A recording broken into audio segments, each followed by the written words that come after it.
O trabalhador brasileiro.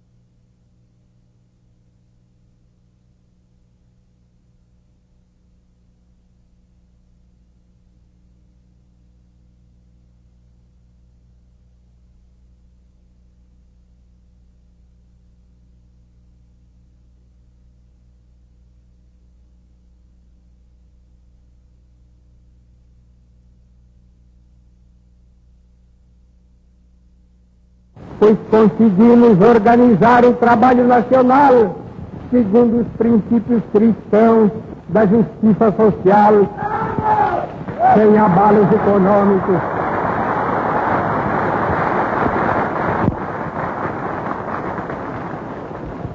O trabalhador brasileiro possui hoje o seu Código de Direitos.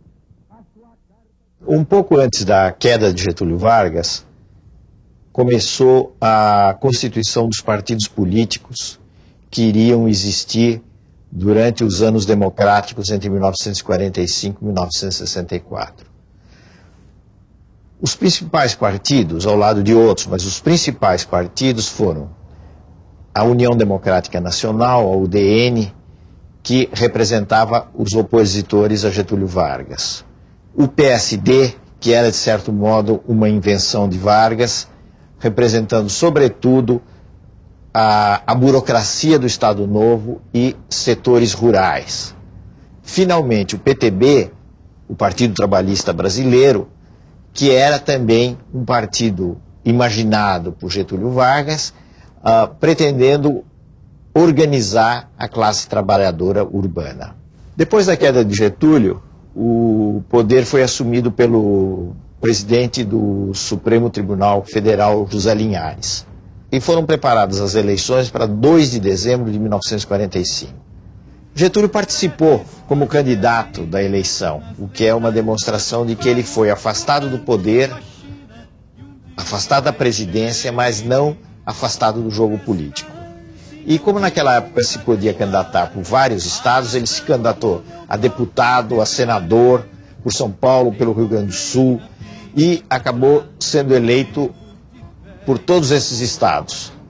Acabou, inclusive, tendo que fazer uma escolha, naturalmente, e tornou-se senador pelo Rio Grande do Sul. Meu nome é Rio Grande, eu sei que nasci para ser tradição.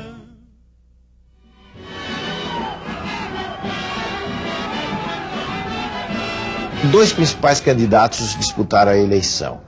De um lado, o general Eurico Gaspar Dutra, que tinha sido uma figura central do Estado Novo, e de outro, o brigadeiro Eduardo Gomes, que era o candidato da oposição, o candidato da UDN. Curiosamente, os dois eram militares, mas a gente pode dizer que Eduardo Gomes era um militar liberal e Dutra vinha da tradição autoritária do Estado Novo. Dutra teve o apoio de Getúlio Vargas.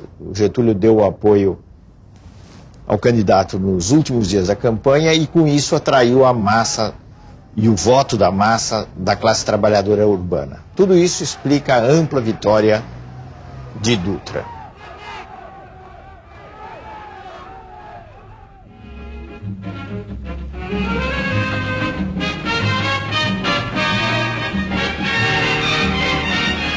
Ao mesmo tempo em que se procedeu à eleição de Dutra, se procedeu à eleição para uma Assembleia Constituinte, isto é, a eleição de figuras políticas encarregadas de elaborar uma nova Constituição.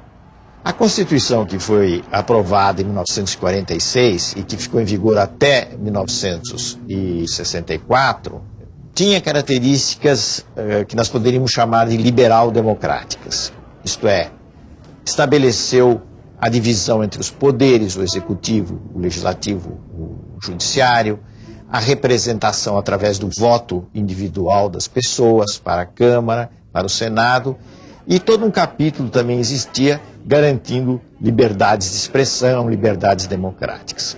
Uma última coisa que é significativa na Constituição de 46 é que ela definitivamente estabeleceu o voto às mulheres. Então, todas as mulheres maiores de 18 anos tiveram o direito e a obrigação de votar, assim como os homens. Do ponto de vista econômico, o governo Dutra passou de um modelo chamado de liberal para um modelo em que havia maior controle do Estado. E na época dele, ocorreu no plano internacional uma coisa muito importante, que foi a passagem de uma época de confraternização das potências que ganharam a Segunda Guerra Mundial para o início da Guerra Fria, que pôs frente a frente os Estados Unidos e a União Soviética. Trabalhadores do Brasil, eu vos dirijo minha palavra neste momento nacional.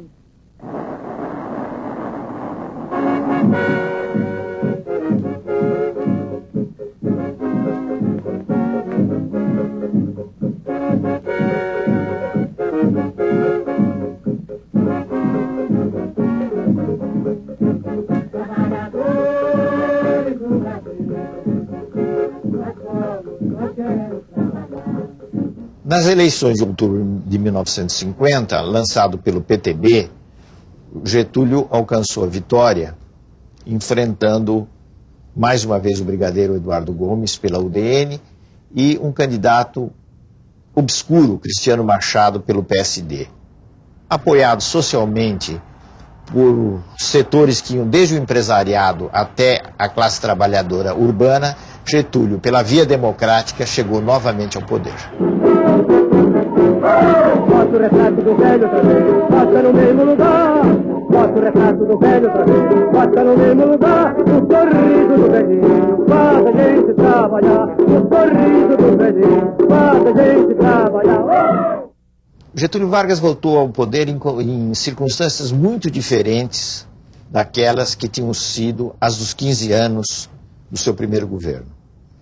Porque agora ele tinha que lidar com um processo democrático, com uma situação muito mais complicada do que ocorrera, sobretudo no curso do Estado Novo, em que ele tinha um controle muito forte do poder. Ele teve que lidar com divisões no interior do Exército, disputas no interior do Exército, disputas na sociedade e um quadro econômico que foi se tornando complicado, especialmente com o agravamento da inflação.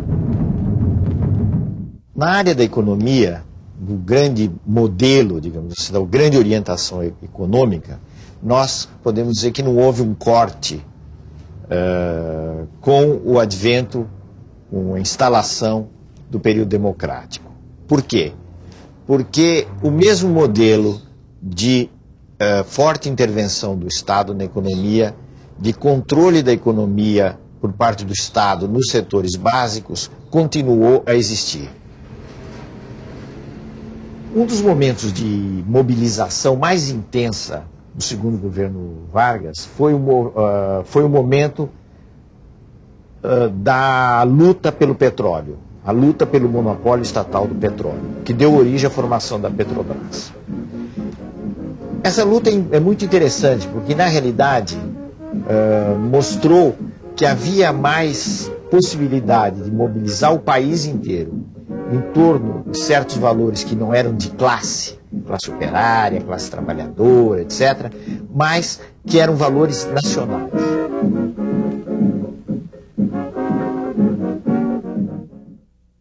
O populismo era um fenômeno que já vinha dos últimos anos do Estado Novo. E era uma tentativa de Getúlio e do grupo que o cercava de unir numa frente política o Estado, os trabalhadores urbanos e o empresariado nacional, aquilo que se chamava de burguesia nacional. Ocorre que, no segundo governo Vargas, o populismo tomou um aspecto muito mais mobilizador. Quer dizer, Getúlio, cada vez mais convencido de que ele podia mobilizar e se apoiar nas classes trabalhadoras urbanas como um recurso político para os seus objetivos. Esse foi um dos problemas do segundo governo Vargas, na medida que essa política, que não era propriamente uma política conservadora, assustou muitos setores conservadores e especialmente grupos no interior do Exército. Um dos personagens centrais do populismo, da atuação populista, foi João Goulart, que ficou mais conhecido pelo apelido Jango. O Jango foi ministro do Trabalho do Getúlio e era um personagem pelo qual Getúlio tinha muitas simpatias. Na realidade, Getúlio e Jango tratavam de apoiar os movimentos grevistas, conceder algumas reivindicações e, ao mesmo tempo, controlar, evitar que esses movimentos escapassem dos seus limites. Alguns movimentos, no entanto, fugiram da influência ou do controle do governo Getúlio. O caso mais expressivo foi o de São Paulo, onde ocorreu uma grande greve que começou pelos têxteis, a chamada greve dos 300 mil. Naqueles anos do governo Getúlio, a divisão entre os partidários de Vargas e os inimigos de Vargas, que estavam organizados na UDN, se tornou muito intensa. Em particular, o jornalista Carlos Lacerda, que era diretor do Jornal do Rio, a Tribuna da Imprensa, se destacava nessa luta feroz, podemos dizer assim, contra Getúlio. E aí, nos círculos do poder, no Palácio do Catete, que era a sede do governo, surgiu a ideia infeliz de se eliminar Carlos Lacerda.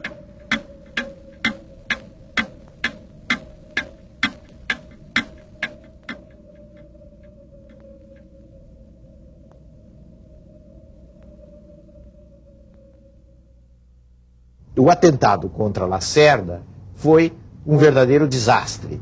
Primeiro porque o atentado em si era uma ideia absurda, indigna, e depois porque toda a ação foi muito mal executada, resultando na morte de um companheiro de Carlos Lacerda que estava ao lado dele quando ele entrava no seu apartamento na Rua Toneleiros, no Rio de Janeiro.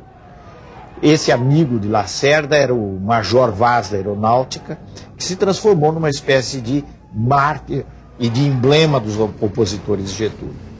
A morte do Major Vaz teve um efeito eletrizante, começou-se a acusar os íntimos de Getúlio e o próprio presidente da prática de corrupção. O próprio Getúlio falou que havia um mar de lama à volta dele, que ele não conhecia, e ele realmente se sentiu encurralado e acabou dando um tiro no peito em 24 de agosto de 1954, deixando uma carta chamada famosa Carta Testamento de Getúlio Vargas.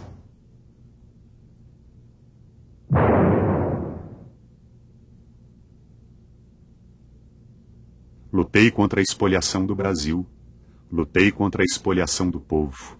Tenho lutado de peito aberto. O ódio, as infâmias, a calúnia não abateram meu ânimo. Eu vos dei a minha vida, agora vos ofereço a minha morte. Nada receio. Serenamente dou o primeiro passo no caminho da eternidade e saio da vida para entrar na história.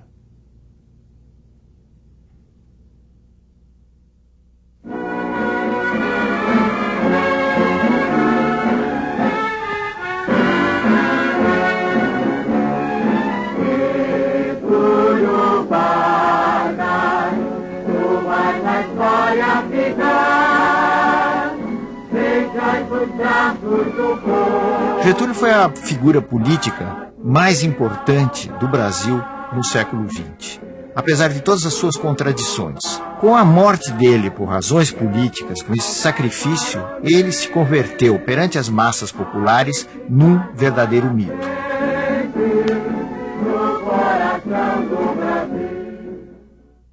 Com a morte de Getúlio Vargas e a impossibilidade de se estabelecer um regime militar no Brasil, como queriam alguns setores, especialmente os setores da aeronáutica, tomou posse regularmente o vice-presidente da República, que era Café Filho. O vice-presidente fez uma política favorável aos setores que haviam derrubado ou concorrido para o suicídio de Getúlio Vargas. De forma que, sob esse aspecto, não houve propriamente de imediato uma luta política muito forte.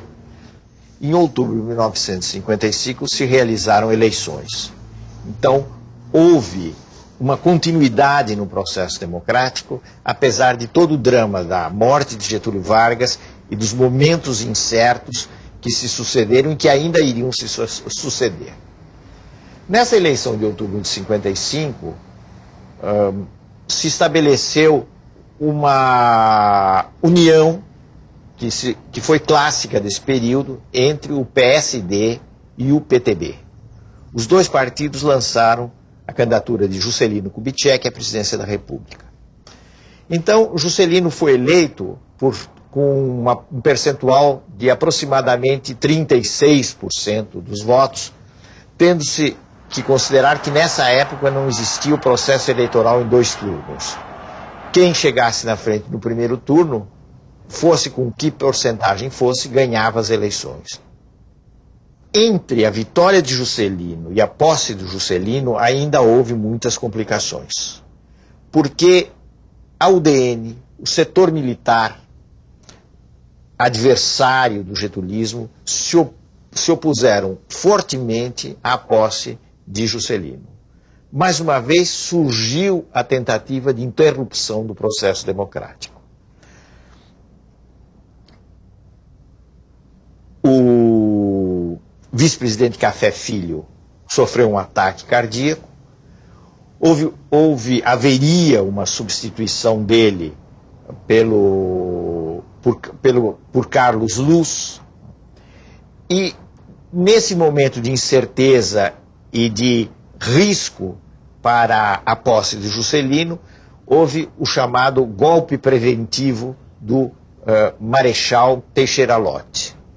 Lott, em novembro de 1955, impediu a posse de Carlos Luz e garantiu, pelo contrário, a posse de Juscelino, que se daria em janeiro de 1956.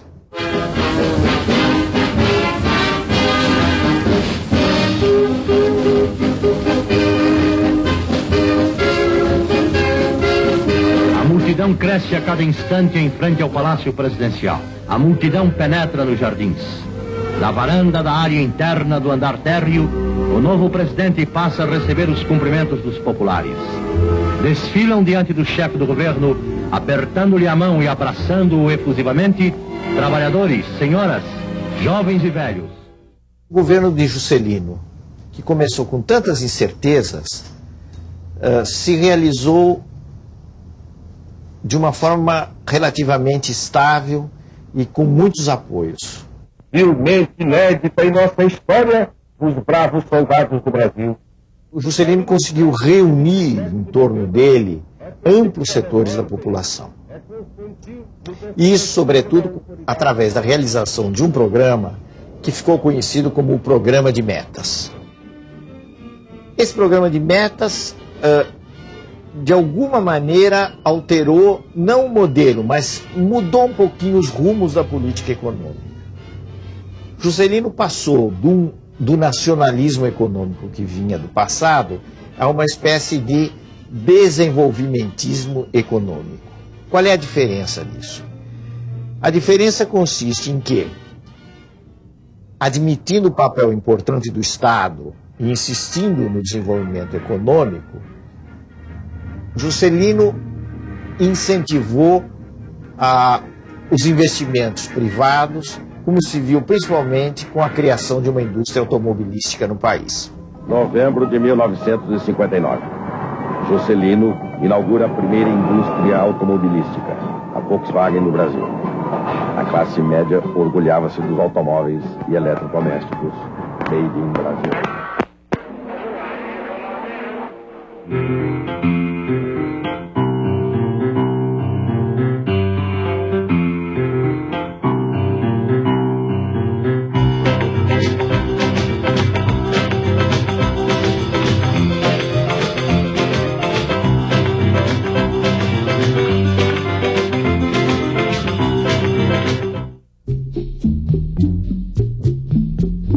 construção de Brasília, no centro do país, representou a realização de um velho sonho que vinha existindo desde os fins do século XIX.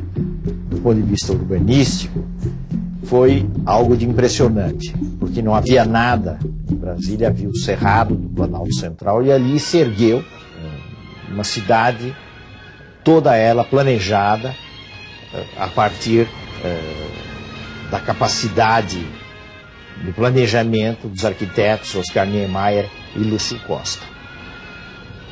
De tal forma que Brasília se tornou uma espécie de emblema do avanço da civilização, com seus problemas, mas também com as suas virtudes, no centro-oeste do país.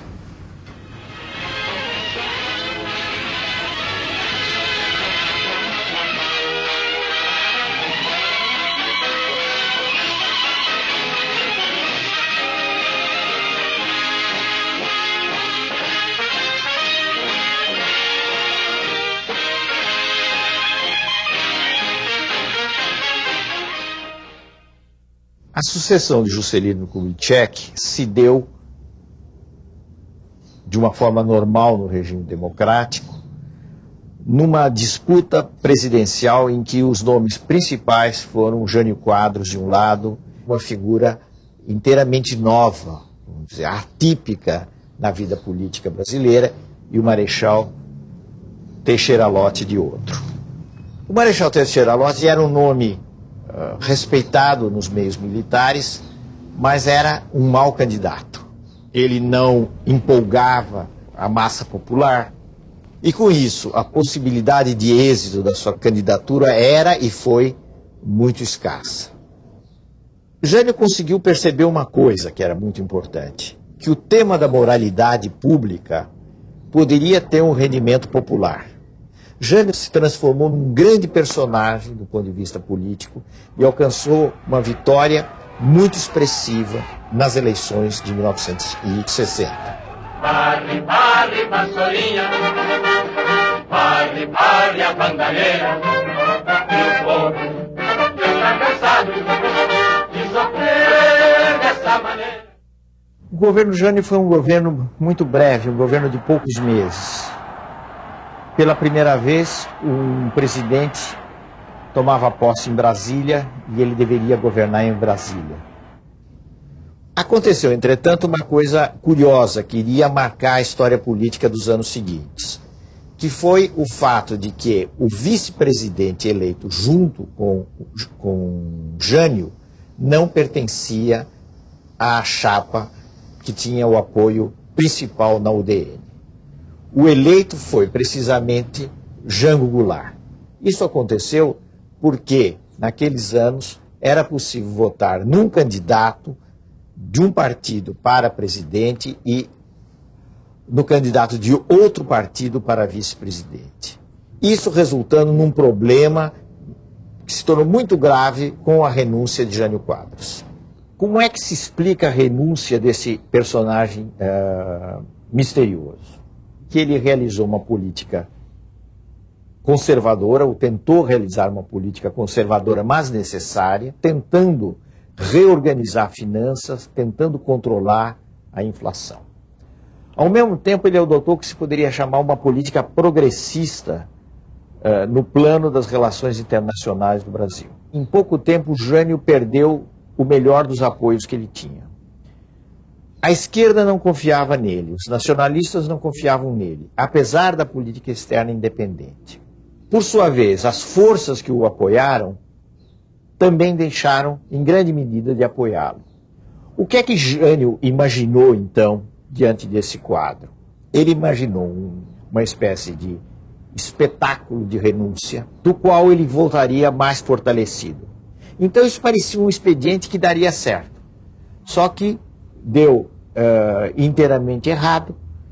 Quando ele renunciou, não se discutiu praticamente a renúncia. Ele veio para São Paulo, praticamente nada aconteceu. E o que ocorreu foi o fato de que ele abriu, com isso, com esse gesto profundamente negativo, um vazio, um trauma na vida política brasileira.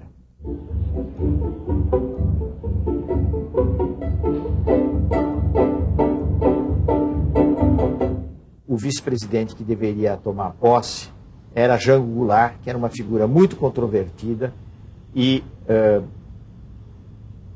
criticado fortemente pelos meios militares que haviam apoiado Jânio. Houve um período em que se teve a impressão, durante algumas semanas, de que haveria um golpe e que o vice-presidente Jango Goulart não tomaria posse. Afinal, se chegou a um acordo e se instituiu no Brasil um regime parlamentarista. Quer dizer, o presidente teria alguns poderes, mas não todos os poderes. E, na realidade, seria o parlamento quem teria o maior poder através da figura de um primeiro-ministro.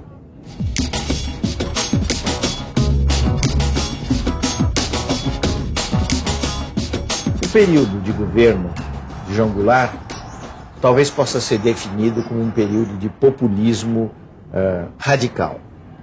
Houve um populismo do fim do Estado Novo, depois um populismo mais mobilizador do segundo governo Getúlio, e no governo Jango, na realidade, ele tomou aspectos de maior radicalidade. Houve um comício em março de 1964, no Rio de Janeiro, o famoso comício da Central do Brasil, em que Jango anunciou uma série de medidas de reformas perante uma grande massa da população. E deu com isso a impressão de que estavam se iniciando as chamadas reformas de base, reforma agrária, reforma urbana, que conduziriam o país, ao ver dos conservadores, a um rumo desconhecido. A partir daí, houve uma mobilização social anti-Jango, feita principalmente por uma classe média atemorizada, de tal forma que deu uma base social, civil, ao movimento anti-Jango. Nos fins de março, 1º de abril de 1964, estava se instaurando o primeiro regime militar no Brasil, que iria durar até praticamente o começo dos anos 80.